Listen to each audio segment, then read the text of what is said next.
Uşaqları göz dəymədən qorumaq üçün nələrə diqqət etməliyik?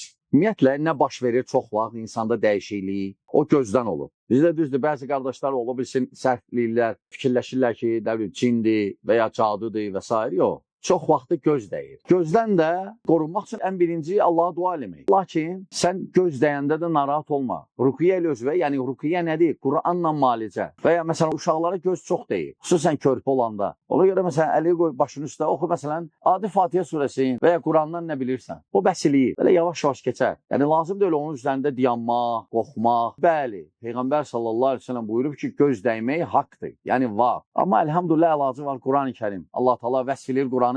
Vəsflərindən biri odur ki, möminlərə şəfadır. Göz buncuğu asmaq və ya qaşıq asmaq boynundan, qazan, cürbəcür şeylər, tikan, maşına qoyurlar, evlərə at nalı, çani, qəfədan və ya başqa cür İslamda elə şeylər yoxdur. Ola bilər, hansısa dinlərdən gələn adətlər də olar. İslamda belədir ki, hər şey Allah Taala əlindədir, ona görə ona müraciət elə, çaniyə yox. Ona müraciət eləyirsən, vəssalam, tikana yox.